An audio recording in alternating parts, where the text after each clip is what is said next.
أما بعد أعوذ بالله من الشيطان الرجيم بسم الله الرحمن الرحيم إن هذا القرآن يهدي للتي هي أقوم وقال النبي صلى الله عليه وسلم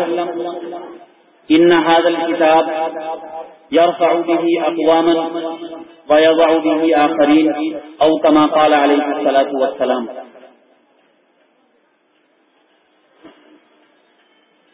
حاضرین مجلس، معزز سامعین کرام،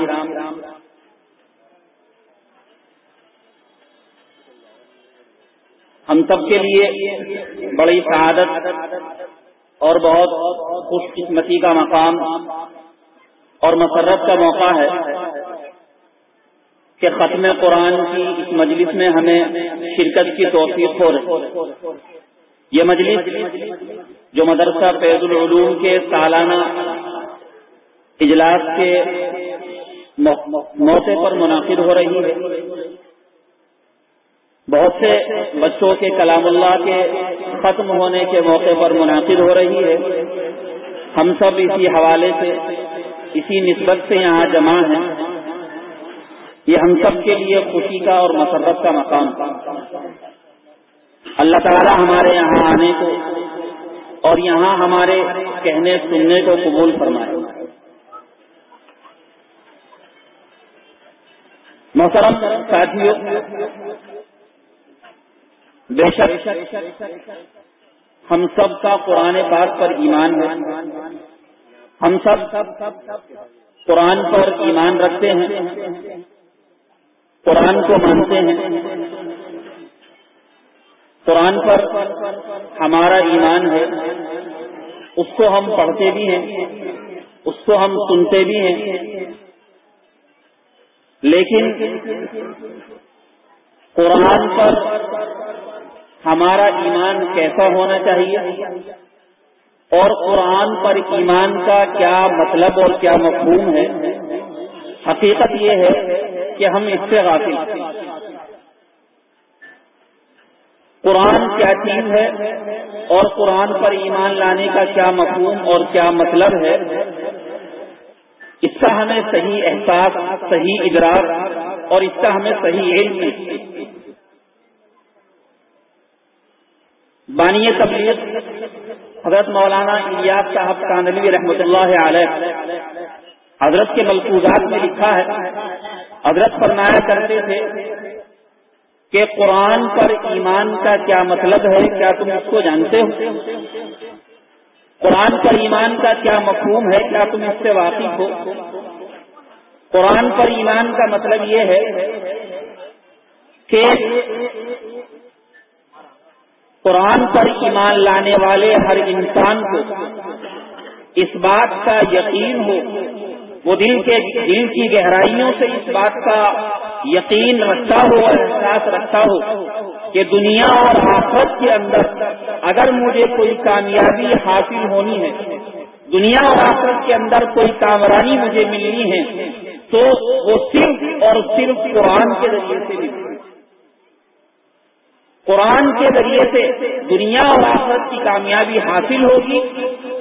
اس کا یقین آدمی دل کی گہرائیوں سے کرتا ہو، یہ ہے قرآن پر ایمان لانے کا مفہوم اور قرآن پر ایمان لانے کا مطلب۔ اب ہم غور کریں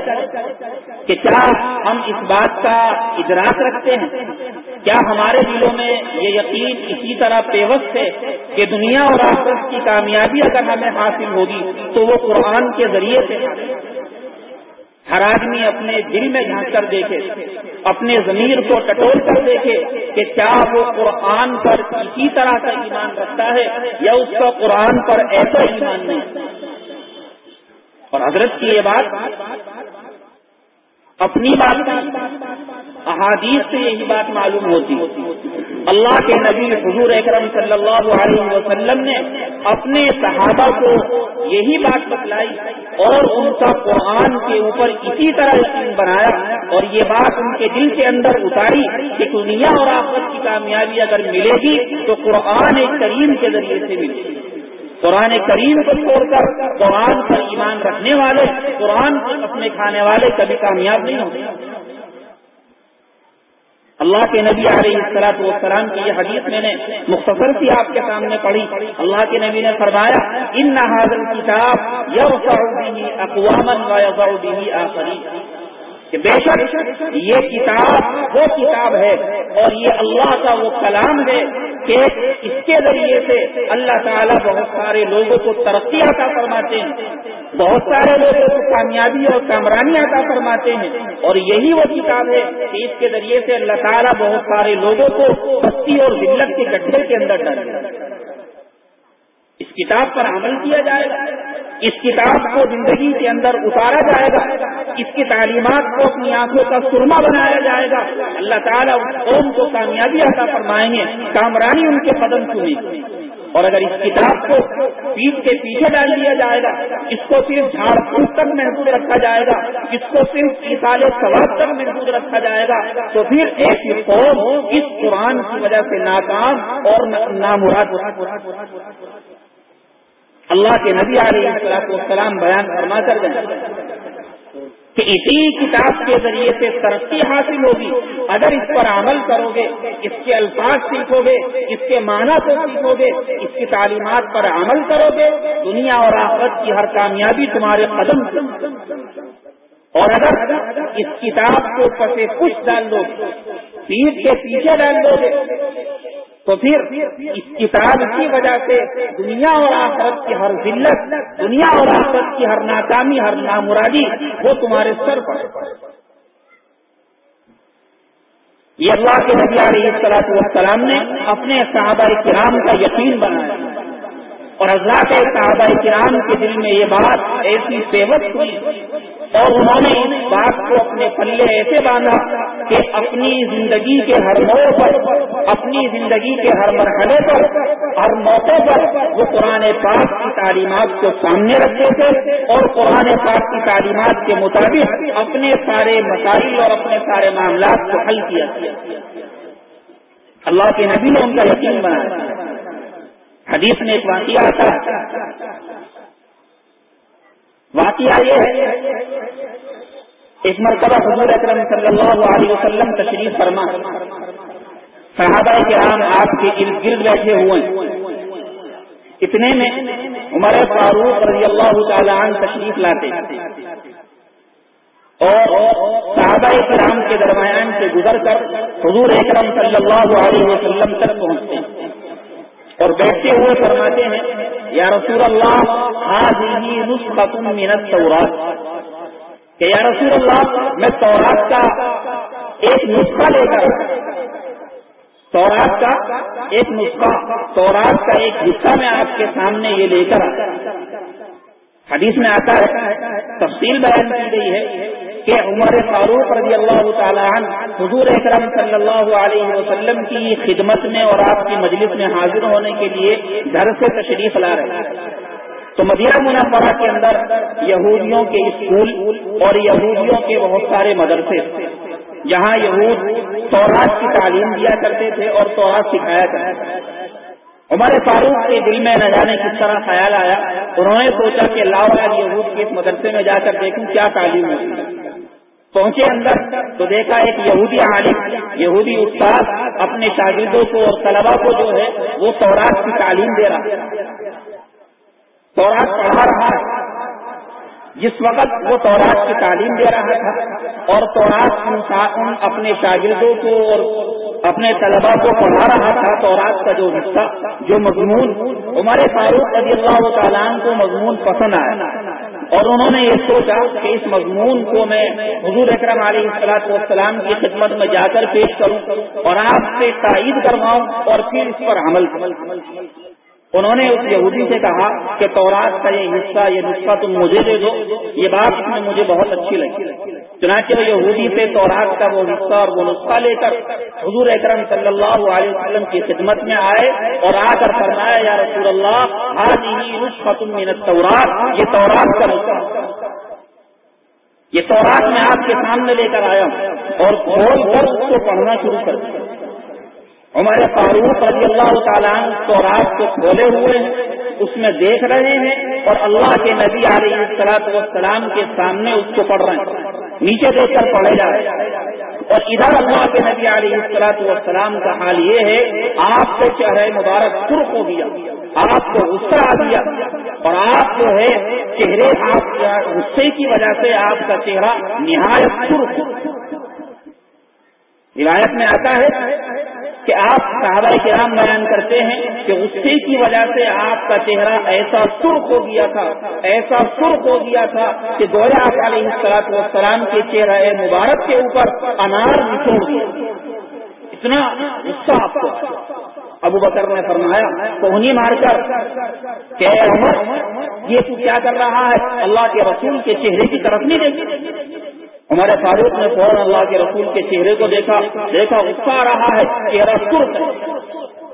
فوراً اللہ کی پناہ مانگنے لگے، فرمانے لگے اعوذ من غضب اللہ ومن غضب رسولہ رضیت باللہ ربا وبالاسلام دینا وبمحمد نبیا ورسولا۔ غصہ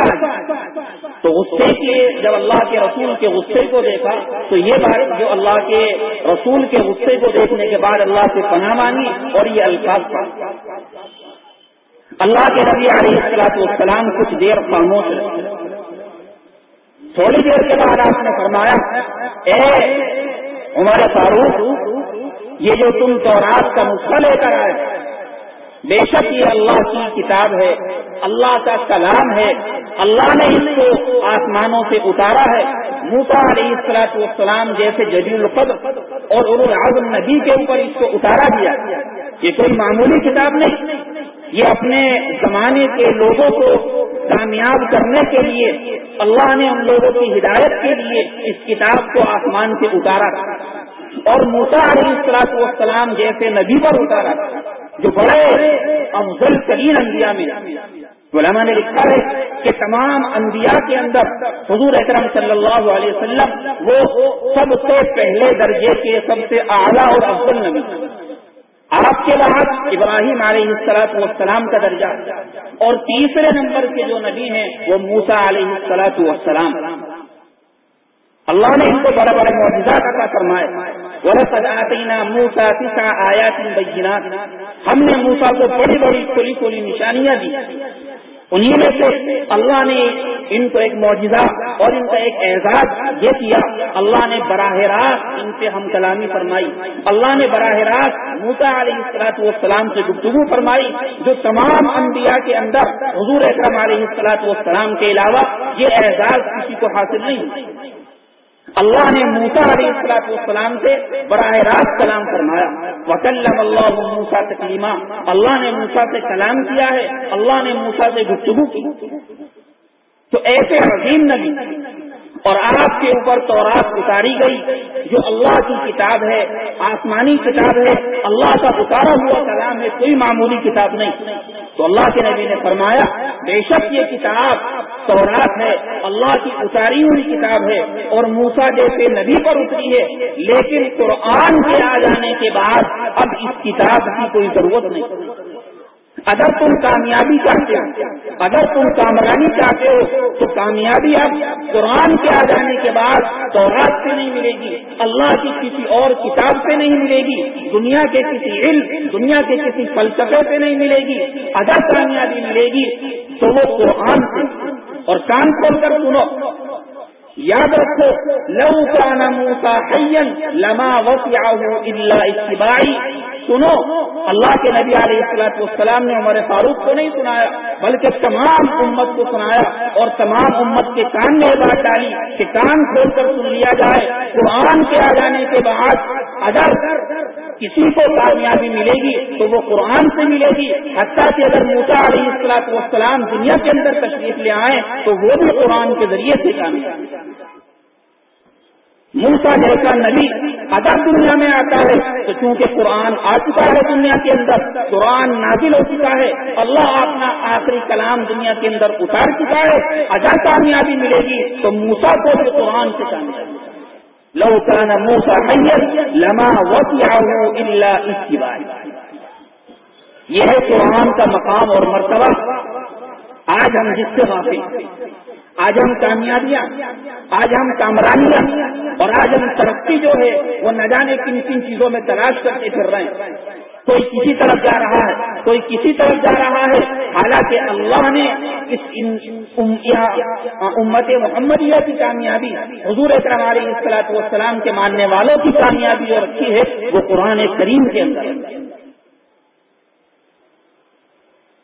علماء نے لکھا ہے کہ حدیثوں میں آتا ہے کہ دنیا کے اندر موسیٰ علیہ الصلوۃ والسلام کو تشریف نہیں لائیں، دنیا میں آپ کی آمد تو نہیں ہوگی،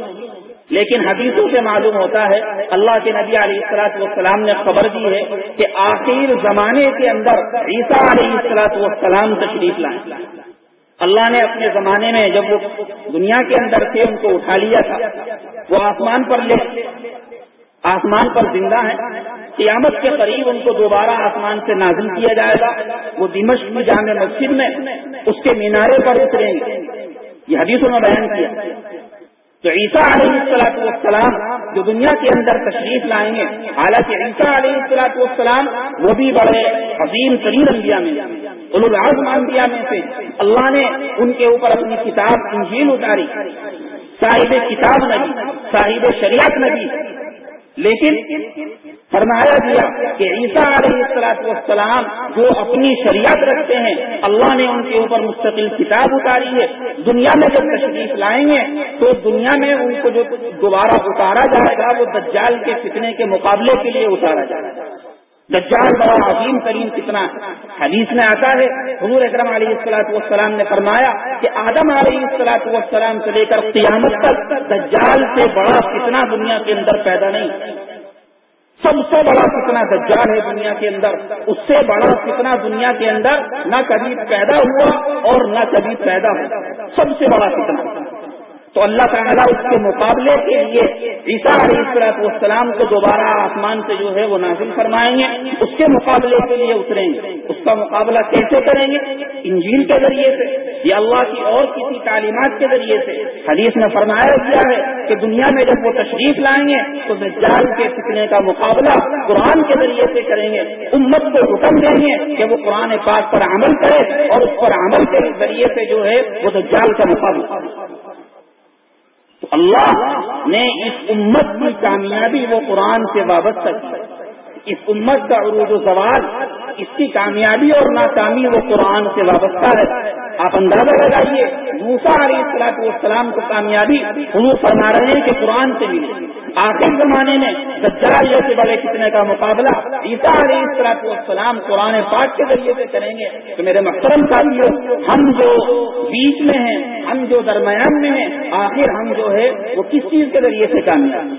ہماری کامیابی بھی قرآن پاک سے وابستہ ہے۔ ہم قرآن پاک کے الفاظ کو سیکھیں، ہم قرآن پاک کے معنی کو سیکھیں، ہم قرآن پاک کے مطابق اپنی زندگی کو بنائیں۔ اللہ کے نبی علیہ الصلوۃ والسلام دنیا کے اندر بھیجے گئے، قرآن نے جگہ جگہ بتلایا کہ ہم نے ان کو کیوں بھیجا۔ ابراہیم علیہ الصلوۃ والسلام کے زبانی بتلایا گیا، ربنا وابعث فیہم رسولا من انفسہم یتلو علیہم آیاتک ویعلمہم الکتاب والحکمہ ویزکیہم۔ ابراہیم علیہ الصلوۃ والسلام فرما رہے ہیں کہ اللہ انسانوں میں ایک رسول بھیج دی، جو رسول لوگوں کے سامنے قرآن پاک کی آیتیں پڑھے، قرآن پاک کے الفاظ پڑھے، جو رسول لوگوں کو قرآن پاک کے معنی سکھلائے، اس کی تعلیمات بتلائے، جو رسول لوگوں کے دلوں کا تزکیہ کرے، ان کے دلوں کو قرآن پاک کے مطابق عمل کرنے والا بنائے۔ اس لیے رسول آئے، رسول اس لیے آتے ہیں دنیا کے اندر تاکہ وہ قرآن کے الفاظ کو لوگوں کے سامنے پڑھیں، اس کے معنی سکھلائیں اور لوگوں کو اس کے مطابق عمل کریں۔ حضرات صحابہ کرام رضوان اللہ تعالی علیہ مجمعین، انہوں نے قرآن کے الفاظ سیکھے، انہوں نے قرآن پاک کے معنی سیکھے، انہوں نے قرآن پاک کے مطابق اپنی زندگی بنائی۔ اللہ تعالیٰ نے ان کو دنیا اور آخرت کی ہر کامیابی سے نوازا۔ آپ ذرا اندازہ کیجیے، صحابہ کرام کی تاریخ کو دیکھیے، ان کے پاس کون سا علم، کون سا فلسفہ ان کے پاس تھا؟ کس چیز نے ان کو کامیاب کیا؟ صحابہ کرام جنہوں نے ایسی کامیابیاں حاصل کی کہ قیامت تک دوبارہ امت محمدیہ ویسی کامیابیاں حاصل نہیں کر سکتی، صرف اور صرف قرآن کے وقت، صرف قرآن کے ذریعے سے قرآن کو پڑھا، اس کو سیکھا، اس کے مطابق عمل کیا، اللہ نے وہ کامیابی اور وہ کامرانی ان کو عطا فرمائی کہ میں اور آپ اس کا تصور بھی نہیں کریں گے۔ ایسی ایسی کامیابیاں اللہ نے ان کو دی، دنیا کی کامیابیاں اور آخرت کی کامیابیاں۔ عمر فاروق رضی اللہ تعالیٰ عنہ کے زمانے میں جب کسرا، قیصر و کسرا کے جو ہے ان کی حکومتیں ختم کر دی گئیں، قیصر و کسرا کا تخت و تاج اور ان کے خزانے عمر فاروق رضی اللہ تعالیٰ عنہ کے قدموں میں لا کر ڈال دیے گئے تو آپ کی آنکھوں میں آنسو آ گئے، آپ رونے لگے۔ ساتھیوں نے پوچھا کہ حضرت کیا بات ہے، آپ کیوں رو رہے ہیں؟ فرمایا میں اس لیے رو رہا ہوں کہ اللہ کی کتاب پر جو ہم نے عمل کیا ہے، اللہ کی کتاب کے مطابق جو ہم نے زندگی بنائی ہے، اس کے راستے میں ہم نے جو قربانیاں دی ہیں، جو مشقتیں اور تکالیفیں برداشت کی ہیں، کہیں ایسا تو نہیں ہے کہ اللہ نے ہماری ان قربانیوں کا صلہ، ہماری ان مشقتوں کا صلہ جو ہے وہ دنیا ہی کے اندر نہ عطا کر دیا۔ یہ جو قیصر و کسرا کے خزانے ہمارے قدموں میں پڑے ہوئے ہیں، قیصر و کسرا کے خزانے جو ہیں ہمارے قدموں تلے موجود ہیں، کہیں قرآن پاک کے عمل کی وجہ سے اللہ نے اس کا صلہ ہمیں دنیا کے اندر ہی نہ عطا کیا۔ تو قرآن پر عمل کی برکت سے اللہ تعالیٰ دنیا کی حکومتیں اور دنیا کی ترقیاں بھی عطا فرمائے۔ صحابہ کرام کو جو دنیا کی حکومتیں حاصل ہوئیں، دنیا کی ترقیاں حاصل ہوئیں، وہ صرف قرآن پاک پر عمل کی برکت سے۔ تو میرے محترم ساتھیوں، اگر ہم ترقی چاہتے ہیں، اگر ہم کامیابی چاہتے ہیں، اگر ہم یہ چاہتے ہیں کہ دنیا میں ہم عزت کے ساتھ جئیں، دنیا میں کوئی ہماری طرف آنکھ اٹھا کر دیکھنے والا نہ ہو، تو اس کا واحد راستہ یہ ہے ہم قرآن پاک پر عمل کرنے والے بنیں، قرآن پاک کو اپنی زندگی کے اندر اتاریں اور قرآن پاک کے مطابق اپنے سارے معاملات کو انجام دیں۔ بڑا افسوس ہوتا آج ہماری ساری کی ساری زندگی وہ قرآن کی دوری میں گزر رہی ہے۔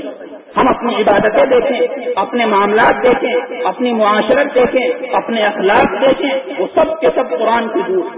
حضرت تھانوی رحمۃ اللہ علیہ فرمایا کرتے تھے کہ اگر دین کی کوئی کتاب ہم کھول کر بیٹھ جائیں جس میں دین کے سارے مسائل لکھے ہوئے ہوں اور اس سے اپنی زندگی کو ملائیں تو اس دین کی کتاب کا بیان کچھ اور ہوگا اور ہماری زندگی کا بیان کچھ اور۔ ہماری زندگی ساری کی ساری قرآن سے ہٹ کر گزر رہی ہے، نبی علیہ الصلوۃ والسلام کی سنتوں سے ہٹ کر گزر رہی ہے۔ اپنے سر کے بالوں سے لے کر پیر کے ناخن تک کسی بھی چیز کو دیکھ لیجیے کہ وہ جو ہے سنت کے مطابق نہیں، آپ علیہ الصلوۃ والسلام کی تعلیمات کے مطابق نہیں، آپ جو طریقہ امت کو سکھا کر گئے اس طریقے کے مطابق نہیں۔ ضرورت اس بات کی ہے کہ ہم اپنی زندگی کو قرآن کے مطابق بنائیں، قرآن کو اپنی زندگی کے اندر اتاریں، قرآن اب جو ہے وہ اپنے ہم خود بھی پڑھیں، اپنی اولادوں کو بھی پڑھائیں۔ یہ مجلسیں، یہ جلسے،